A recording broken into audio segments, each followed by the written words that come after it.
We were? Three dash seconds, go. What? All right. 5 o'clock. What? Well, it says 6 o'clock. What difference does it matter? What time it is in China? All right. Let's call this meeting to order. Start with the flag salute. I pledge allegiance to the flag of the United States of America and to the republic for which it stands, one nation, under God, indivisible, with liberty and justice for all. Okay. All officers present. We're going to kind of flip around a little bit because we have a guest speaker. And she drove from Portland, and thank you so much, Ms. Alyssa Bitterman. She's here from representing Economaine and in regards to recycling, and very graciously accepted to make the drive and give us a presentation and hopefully some questions and answers from folks as well. So the floor is yours. All right, thank you very much. You're Thanks, very everyone. welcome. Is it going to be all right if I stand? Be able to see okay? So I brought, based on our conversation the other day, and thank you very much for having me, I realized that sort of my standard presentation wasn't really going to be sufficient, so I've actually crammed what would be kind of 3 separate presentations all into this one, which means to keep to my time frame, I'm going to really cruise through it, but I printed out copies of the presentation to leave with you. I can also email you a copy, and so I have a folder and a presentation here for everyone if you want to take one, and there's places for notes. And I really, I kind of prefer and welcome this to be really like a dialogue, so please interrupt me and ask questions as we go through so that the questions stay relevant. So ordinarily I'd launch into this big wonderful speech about how great Ecomaine is, but I'm actually going to back away from that a tiny bit and just even try to teach you a little bit about the different options for recycling, because I think that it's important to really just have like a full sense of the scope. So recycling. Everybody kind of does it at this point in time. It's become like the new it thing. But if you really, really kind of strip away the layers and you think about why do we do this, what is the value of it, there's really 3 values that come from recycling. It saves money, it saves resources, and it's gentler on the environment because we're reusing materials that have already been mined from the earth in some way, shape, or form. These are some statistics. I won't go through all of them, but the one that I find so jarring is the 3rd bullet point, that each month Americans throw away enough aluminum to rebuild our entire commercial air fleet. So this is the kind of behavior that I think has been developed over a course of time in our consumerist society. We're doing so well, we can just throw things away. Those days are over. We need to conserve. So single sort recycling. It's jumped ahead a little bit. Okay, so here is some more statistics. I won't go through each of them, but you'll be able to see them. And the reason that I focus on the resources that are saved by recycling 1 ton of paper is that 61% of what we would call single sort recycling is made up of paper. And so the difference between kind of regular source separating recycling and single sort recycling is that source separated is you have a separate container for each one of your recyclable materials. You separate the aluminum from the tin, from the cardboard, the paper, the magazines, everything has its place. Single sort, all goes in one container, and it gets sorted by a combination of automated and manual sorting processes. So this statistic is alarming because if you think about the fact that 61% of single sort is actually paper, and then you extrapolate that out to the cardboard, to the metal, to the plastics, how many more of those resources can be saved by reusing the material over and over again.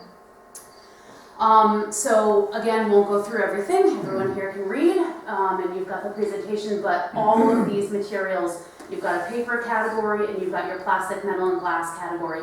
All of that can go into one bin.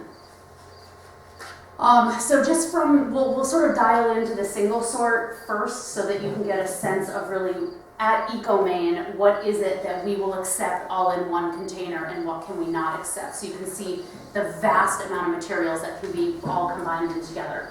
So all of these would be considered paper dues. And the questions that people often have are, wow, I didn't realize that aseptic containers like what your soy milk, and your apple juice, and those containers that you typically think of as lined almost with metal or plastic, but they're also cardboard, and they have the little cardboard thingy that you pour it out of. All of that can go into single sort recycling because there's a mechanism downstream for the people that purchase this material to use to even separate containers from themselves. Paper don'ts. These are pretty much the only types of paper you cannot put into single sort. Wax paper, it cannot be recycled. The wax is too ingrained with the fibers of the paper and it just will not break down. Soiled paper of any kind is too mixed in with food, it just becomes a sloppy mess. And lastly, paper towel, Kleenex, and toilet paper for two reasons. One is because the fibers are so fine already that when they try to break them down, they just turn into a pile of pulp. Secondly, they're almost always contaminated with either food or bodily fluids, so it's just a no-no. Metal dues. All of these materials you can put in single sort with EcoMain. The things that I think often surprise people are the aerosol cans, the tin foil, the aluminum pie plates, and the covers. All of that is fine. And also, by the way, you don't have to take any of the wrappers off, which I think is a huge time saving from, when we first started recycling. Metal don'ts. These large metal items, either because they have Freon in them that need to be drained off by a professionally trained group, or because they're very large, they're sharp, they can shred our lines, they can damage people, they can jackknife in the equipment and cause all kind of damage, and they're also frequently just too large, so they'll get stuck in everything. Glass dues. Any color, any shape, any size, as long as it's under 5 gallons. Again, you do not have to take the labels off. With all vessels, glass, metal, or plastic, just put a little water in it, give it a swish. You don't need to get it perfectly clean. You definitely don't need to put it through your dishwasher. Just get the big, kind of big residue out, and then we're perfectly fine with that. Glass don'ts. This isn't to say that these materials aren't recyclable, it's just not in single sort. So building and car windows, mirrors, ceramics, light bulbs of any kind, they're typically sharp, they're irregular in size, we don't have a mechanism for sorting them out, and particularly the light bulbs have mercury in them. So plastic rule of thumb, people are always like, how do I tell what plastic can be recycled and what can't? 3 rules of thumb are, does it have the chasing arrow symbol, which is that blue kind of recycling symbol, and any number between 1 and 7 in the middle of it? Is it rigid or hard, and is it a container? If you can answer yes to all 3 of those questions, it can go in your single sort. Styrofoam is an exception. Even though it has chasing arrows and a number 6 on it, we can't accept it for recycling in single sort because the closest plant to us that recycles styrofoam is on the other side of Jersey. And the amount of emissions and wear and tear on a vehicle you would spend transporting basically a material that's pretty much pumped full of air far outweighs the benefit of actually doing it. Plastic dues, everything there you can imagine. Again, do those apply to all 3 of our rules? Are they a rigid, hard container, and do they have a chasing arrow with a number 1 through 7 on them? You bet all those do. And even the single-use plastic shopping sacks that you would get at either Hannaford or Walmart or Shaw's or whatever, as long as they have the chasing arrows and a number 2 or a number 4 on the bottom of them, we can also accept them. It's kind of a complicated reason why not all plastic bags can go in, but it's essentially the recyclability of a material meets at the apex of technology and market. You need to have a way to sort it out. You need to have someone who wants to buy it. And that does not exist for bags for frozen peas and boat tarps and what else? Bubble wrap, all these kinds of things that we would generally call plastic film. All that we have right now for a buyer is we can mix those plastic bags, the single-use plastic shops, in with the 3 through 7 plastic, which is a low-grade, flimsy plastic that can be broken down very easily by a vendor. Plastic don'ts, as you can see, the frozen veggie bags, pretty much anything that's been in contact with food, bubble wrap, and styrofoam. Other don'ts, these are pretty self-evident, however, we've gotten every single one of these things and worse in our single sort recycling on a fairly regular basis. And these are things that we can't take either because they damage our equipment, they could harm our workers, they could blow up our plant, they're filled with toxic materials, you name it. These items are all not recyclable in a single sort system. Okay, so this is really kind of where you get to the crux of the matter, single sort versus sort separation. So if you look at single sort or dual sort, sometimes people talk about dual sort where you'll pull out the cardboard because it's a pretty valuable material. We personally kind of always want to be proponents of single sort because the greatest benefit comes from single sort. You make it easy for people, takes less time, they participate more, bottom line. And so we're not really big advocates of the dual sort, but it can be done. So single sort, all recyclables go into a single container, it's easy. Citizen participation goes up, increased recovery of material. Why? Because it's easier, so more people do it. It saves time, there's no sorting at the curb, at the transfer station, furthermore in the home. Less idling at the curb if you have curbside because you don't have a driver putting the glass in the glass and the cardboard in the cardboard in the truck and dithering around with all that for 5 minutes at everyone's driveway.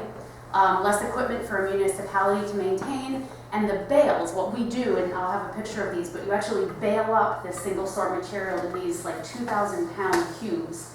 And what we say is that bales contain what we would call more outthrows in single sort because the separation process isn't perfect. So you get some paper in with your cardboard, you get some metal cans in with your paper, you know, it just isn't a perfect sorting system. So they'll have a lot of people argue for source separation because you have a human hand putting everything in the right container and you have virtually no contamination.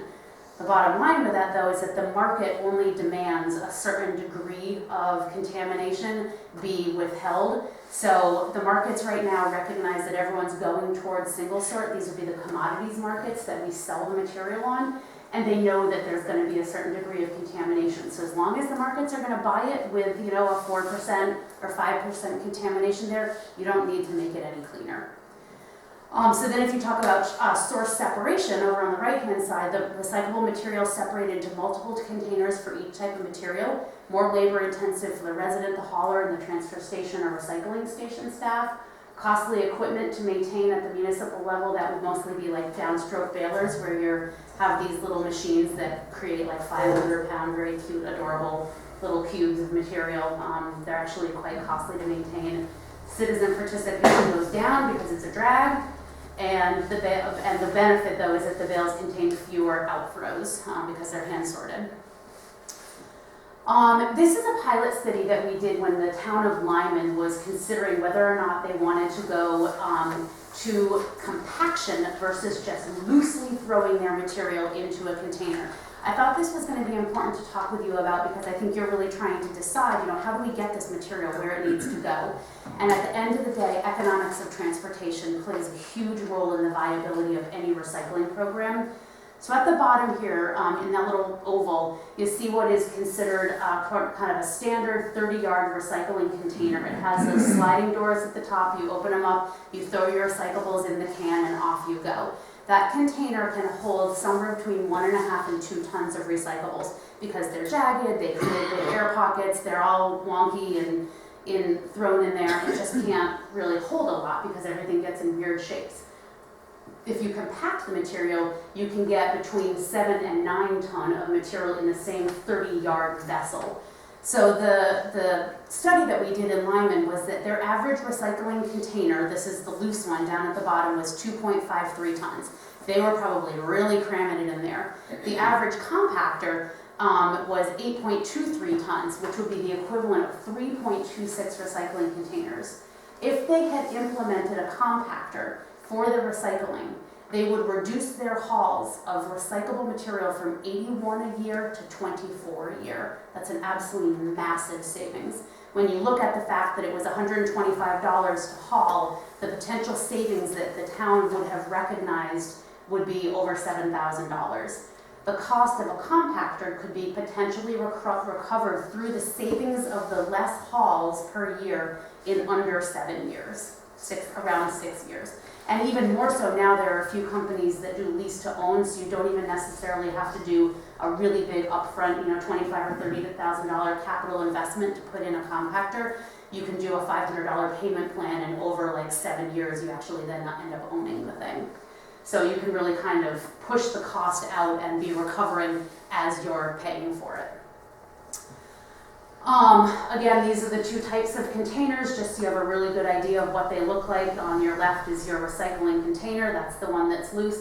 On your right is a compactor, and I actually have a couple of other pictures where you can actually break down and see the different pieces and parts of the compactor. Some things you have to consider when you're thinking about actually installing a compactor is that you need to install a cement pad. The weight of a compactor is just too heavy to be on asphalt. It will drive huge grooves into the asphalt. It will destroy it in less than one season, probably within a couple of weeks. In order to run a compactor, you need to have at least two-phase electricity that you can kind of jigger with it and upgrade it so you can run a compactor. Ideally, you want three-phase electricity. There are solar compactors, but they're not really kind of as efficient as we would like to see them. And the ram part of the compactor, the thing that pushes the material in and in and in, still requires electricity. So it's just not, the technology isn't really there yet. So these are the different types of hopper. Now the hopper is the thing, basically a compactor has three parts. You have the can, that's what goes down the road with the material in it. You have the hopper, which is what you actually put all the material in. That's a picture of one there, it's just like a vacant hole. And then you have the ram, which is the mechanized part of the whole contraption that pushes the material, squishes it more and more and more. You can have three different types of these. You can have a manual run. I'm not going to go through all the details because you'll have it in your presentation. That's where you have an attendant who pushes the button every time the hopper gets full and it crams the material in. You can have a timed run where it's actually set so that it runs every 20 minutes or every half hour, so there actually doesn't need to be an attendant there. And then lastly, you can have a per door close run, which means every 7 times the door to the hopper gets closed, in theory by a resident who's paying attention to the signage that puts the material in, closes the door. After every 7 or 8 or 10 times, it will run the ram and crush the material in. So you have a number of different options as to whether or not you want a type of machinery like this that actually needs to be supervised by someone or that could actually kind of run and stand on its own. These are the different types of compactors. There are two. You have a breakaway compactor up at the top there where you have the sort of empty cavity on the short piece is the hopper. The ram is contained in the bit closest to us that's closed in. It is behind the hopper, and then it pushes the material that's in the hopper into the can, which is the last pit. When the container is full, it gets broken away from the hopper and from the ram, and only the can goes down the road. The self-contained unit at the bottom, as you can see, the hopper is the smaller of the two boxes. The ram sits in the underneath part where all the striated bits of metal are, and it's all connected and the whole thing goes. Why is this important? The reason it's important is because if you have a breakaway compactor and you have 2 cans, you're never out of business. When one gets full, your hauler comes, they take it apart, they put it on their truck, they put the empty on, and you're off and running. With a self-contained unit, you cannot put any more recyclables into it while it's on the highway going to get delivered. You have to wait, so it would have to happen on a day that the recycling station is closed. These are just for you to be aware if you did want to go to some type of a curbside system. There's a number of different trucks that can be used. There's split body trucks. They have automated ones where you can, do a whole cart thing and it loads it right in. They even have ones that are split 3 ways, so you can have solid waste in one, compost and yard debris in another. That would be food scraps and yard waste, and then third vessel in the unit would be the recycling. I think eventually things will probably go that way where everyone will be on a 3 container system, but we're just not there yet. Lastly, I won't go through again all the details on this. You're welcome to ask questions, but another option that I was looking into for you is that there's a hauling company nearby here in Winterport called DM&J. Mm-hmm.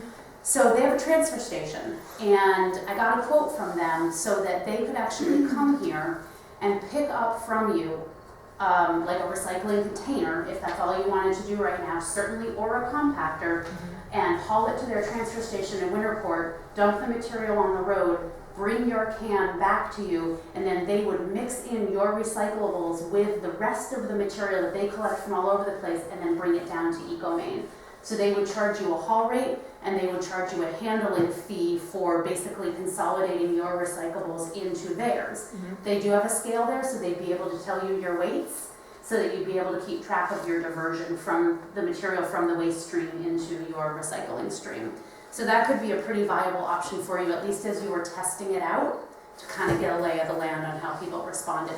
And these are the types of containers that they use to bring the material up to us. They're 100-yard tractor trailers. The bottom one has what's called a walking floor, where those grates literally walk the material in and walk the material out. And that's another compaction method, if you will, so they can put just tons and tons, 18 to 20 tons of material on these trucks. So again, you're creating that economics of transportation. One load with 20 tons of material in it. What they give you for a quote? They told me it would be $200 to come out here and pick up your can and take it back to their transfer station. Now, if you wanted to have your can back in the same day, it would be another $200. Oh, Right, but hold on. The good news is that EcoMaine would be more than willing to loan you for free one recycling container, the 30-yard loose roll-off, and then we could rent you a second one for $50 a month. So you would have what's called a swap can, where they would only have to come to you one time a day, get your material, come back, and then when they came to get your material, they would leave you with an empty.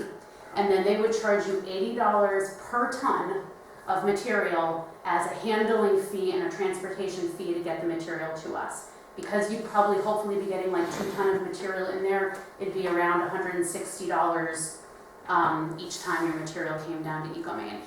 It is not cheap, but what you want to think about is diversion. You want to think about your tipping fees of your trash, what you pay at PERC, is that where your trash is? yeah. Yeah, so what do you pay for tipping fees at PERC? How much can you divert out of that waste stream into recycling, where we actually would be able to offer you a neutral contract where you would pay nothing to us for processing the material. So we can get into that nitty-gritty down the road. Certainly tonight, if you want, I can stay as long as you need, but I don't want to monopolize the evening. So that's just kind of a snapshot of a rate that I was able to find for you. There's probably more haulers up here, but the difference is that do they come to EcoMaine? And we have an ongoing relationship with DM&J, and that's why it seemed like a really viable option for you.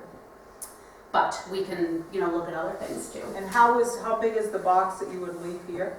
It's 30 yards. 30 yards. Yeah, so it would hold, anywhere between 1.5 to 2.5 ton of material. How long does it take to accumulate that normally? It depends on how exuberant your residents are about recycling. It's different in every community. And it also depends on whether or not you have mandatory ordinances around recycling and if you have a pay-as-you-throw program, which changes everything. Yeah. All right, I'm gonna carry on.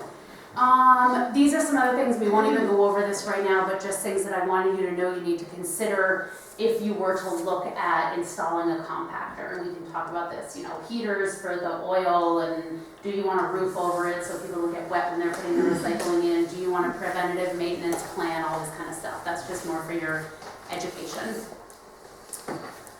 This is another case study that I will just leave you with. Essentially what we did is we took poor old Lyman, Maine, we picked on them again, and compared them to Waterboro. And essentially what we came out with is that if Lyman was compacting their material like Waterboro was, they would reduce their hauls from 164 down to 38, to a savings of a little under $5,000. So again, what it shows is that Waterboro was compacting, Lyman wasn't. This is what would have happened to Lyman if they were using the system that Waterboro was using. It just, the case is made time and time and time again that compaction will always save you money. Yay, EcoMaine. So just a little bit of information about EcoMaine, and if you decide you wanted to work with us for your recycling. We are a municipally owned organization. We're owned by 21 communities in southern Maine. They're the ones in green. We have 7 associate member communities. Those are communities that have signed on to do recycling and solid waste with us for 20 years. And then we have another 26 communities that have contracts with us for their solid waste, or they're recycling, or both. And those contracts range anywhere from 1 to 5 years, depending on when they signed them and what the material is that they're having us handle for them. But as you can see, we're all the way up in Glenburn. We even work with Swans Island, Stockton Springs, so we're really not that far from you. And we also go down into New Hampshire a little bit. We have Hampton there kind of sitting out in the middle of everywhere because we couldn't fit them on the map. But we also work with Greenland and Newington.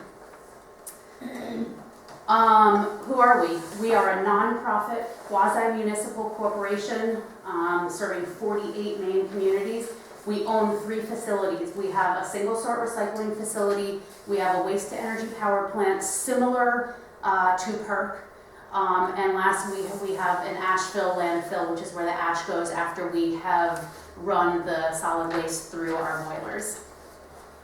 Our mission is to provide comprehensive, long-term solid waste solutions in a safe, environmentally responsible, economically sound manner, and we are a leader in raising public awareness of sustainable waste management strategies.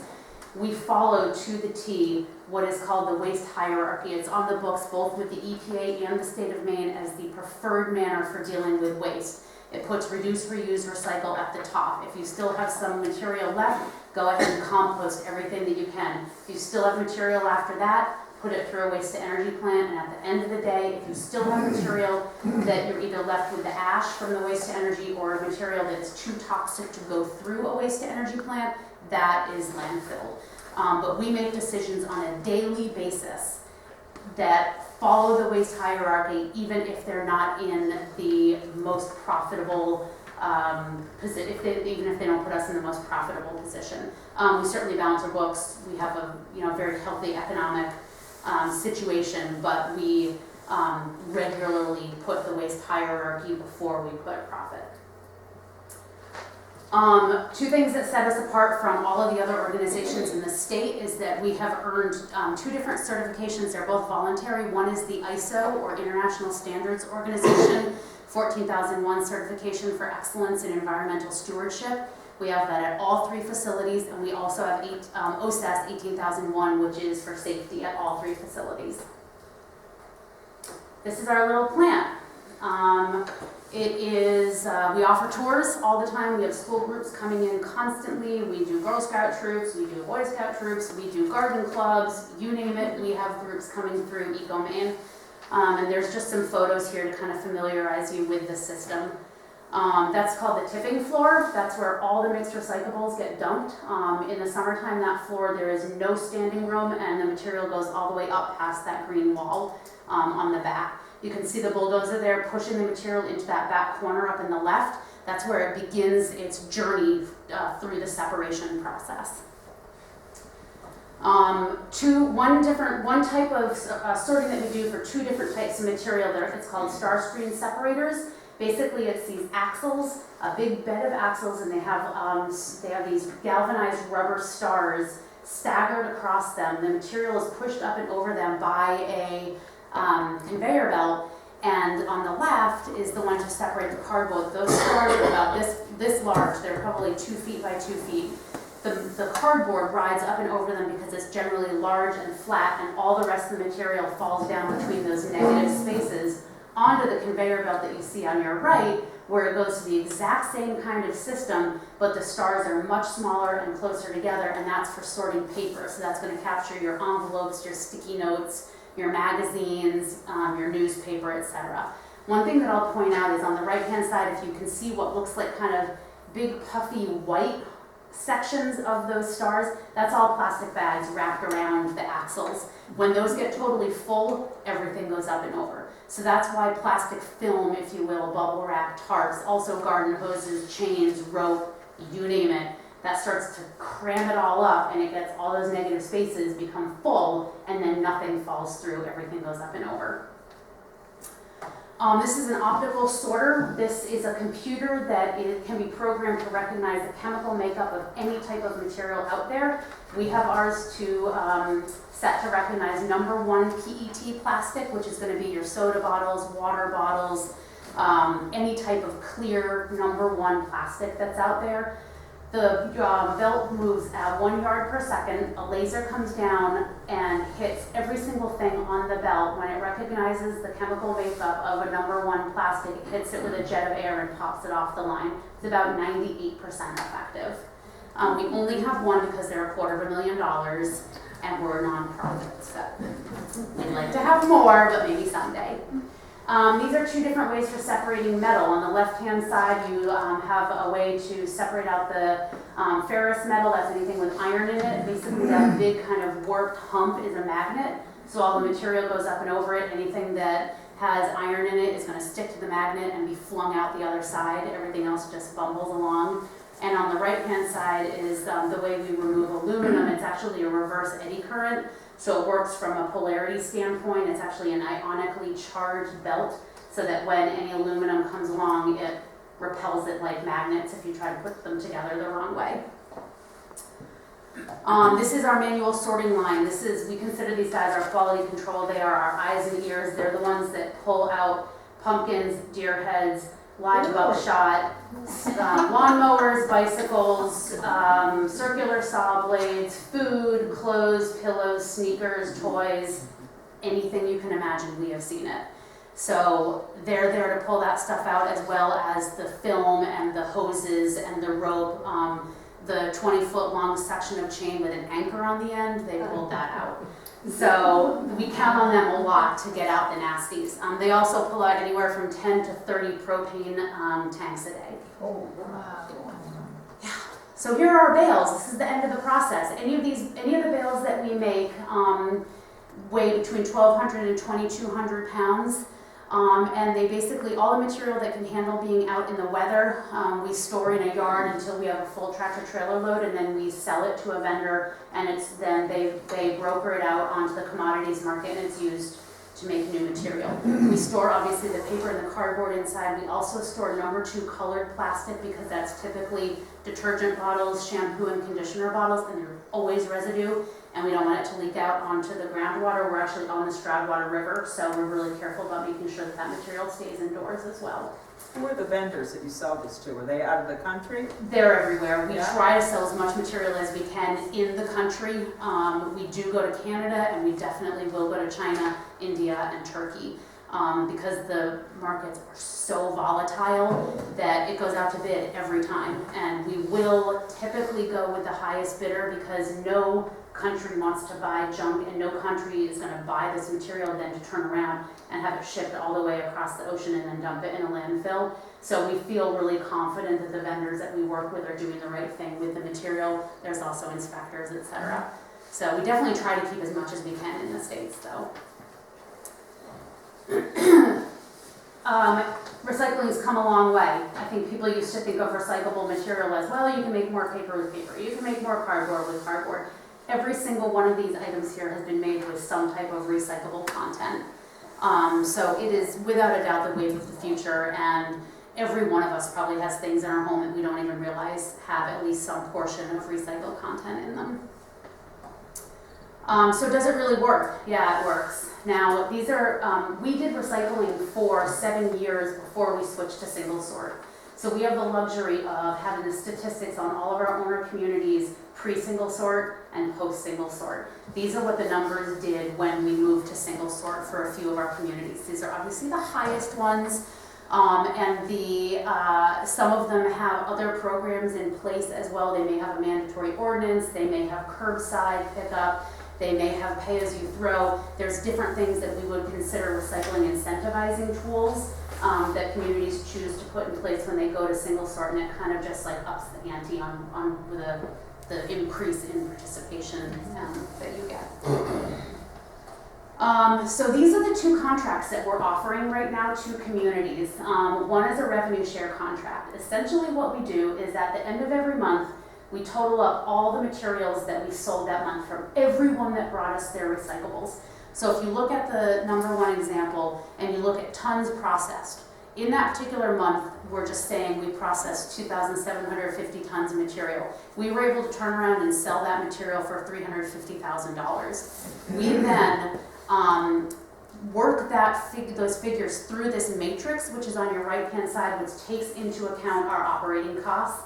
And then what it will do is, so for instance, if we have 2750 tons, we make $350,000, you end up with an average revenue per ton of $127.27. If you find where that is on the matrix on the right-hand side, falls into the third column, the third row down on the left-hand column, in between 120 and 129.99.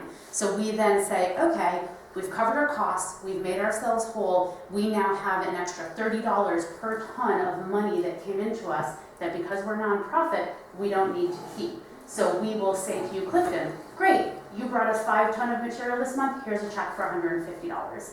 Now, if you want to ride the commodities market with us, there's the highs and there's the lows. At the same time, if you look down at the bottom of the chart, if the commodities market is running really poorly and we don't make enough money over the course of the month to even cover our costs of processing the material, we will then back charge the discrepancy to the community, again, based on the tonnage that they brought to us. So you guys brought us 5 tons, we would actually need to charge you $100 for processing that material. And then you have the revenue neutral plan, which is no charge, no revenue. We ask for at least a 3-year commitment on this type of plan because right now the markets are down. We're losing money on recyclables right now. So we ask for some time to hopefully see the markets go up and be able to recover the losses. They're not so bad that we're pulling the revenue neutral option yet, but we do need some time to hopefully see the markets recover. So those are the options. It really just depends on the community's taste for risk. I can tell you I have not seen a community elect to go with revenue sharing quite some time based on what's happening with the markets these days. But if you want to play them, we're happy to add you to the team on that. One of the things that makes EcoMaine stand out from the other recycling companies in the state is that we're very heavy on sort of additional services, very heavy on education, very heavy on community outreach. Because we're nonprofit, because we're stacked up by our owner communities, and because we live by the mission, our goal is to help a community divert as much material as possible from their waste stream into their recycle stream. And we do all of these things totally free of charge. The biggest one is that we have a full-time environmental educator who will come into your schools and set up programming with the kids, help the school implement recycling, and then have all the kids go home and incessantly bug their parents when they put the wrong material in the wrong container. And then there's a whole litany of other things that we do in terms of programming, social media, press releases, all kinds of things to help you really get the program hyped up within your community. That's the education. This is an interesting statistic, and we've sort of just come upon this based on the work that we've done in the communities. We kind of break down populations into 3 different categories, and it does not matter how affluent or not a community is, where they live, what they do, it is consistent across the board because in life everything is a bell curve, right? So on the left-hand side there, we have what we would consider about 15 to 20% of any population is the motivated minority. They will recycle at all costs. If they have to take it out and walk it in a snowstorm and then pay someone $50 to take it off their hands, they're going to do it because they believe it's the right thing to do. On the flip side, again, another 15, maybe 20% who will consider the unmotivated minority. No matter what you do, these people are not going to recycle. They don't care. They're not interested. It's their trash. They're going to do with it what they want. Don't bother them with it. So those 2 groups we kind of leave alone because what we have is about 60 to 70% in the middle of this, what we would consider unmotivated majority, which is people who just need to understand, just need it to be a little bit easier, just need to have some type of an incentive. Maybe it's pay as you throw, maybe it's a tax rebate, maybe it's something that just tells them we're going to reward you for the time it took you to do this because it's better for all of us. That's the group of folks that we really focus on in every community is individuals that can be persuaded. You just need to hit on the right thing that's going to kind of change their mind and make them feel like, all right, yeah, I can get with this. We have these are a few just the fun little things about EcoMaine. I'm pretty much finished after this. We do a recycling container painting contest every spring. We solicit designs from school groups, community groups, any group of people within a EcoMaine member community for designs on how they'd like to paint one of our recycling containers.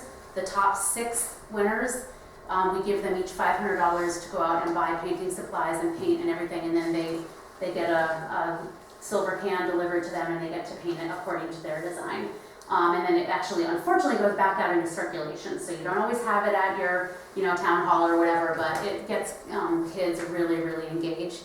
And my favorite is Manchester last year painted one to look like a school bus. So every single one of the windows has like a child's profile in it, and the license plate says like Manchester Recycles, and it's so adorable when you see it going down the street.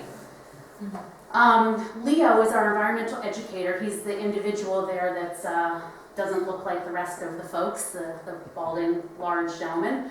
And this is him going into the Freeport French School and doing a waste audit. He brought in tarps, he brought in gloves, they dumped out all their trash, they weighed their trash, they weighed their recycling, and the kids just got such a great first-hand understanding of what it really means and what it really looks like. And this type of hands-on activity just drives the message home so much with the younger kids.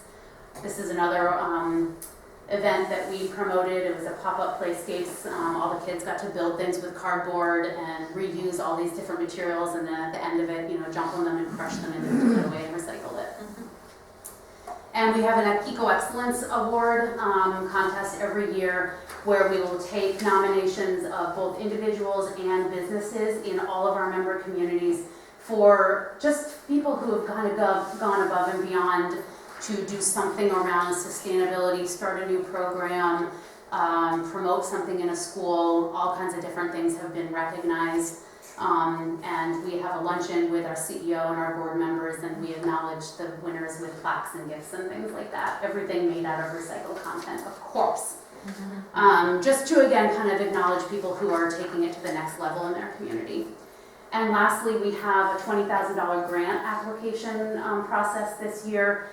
School groups in any of our member communities can apply for up to a $5,000 grant to either start or improve upon an existing recycling program.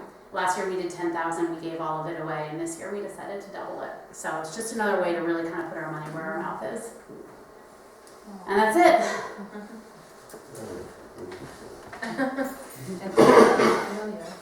Any questions? Anybody have any questions or anything for Alyssa? Yeah, Teresa? I'm a little gopher popping up.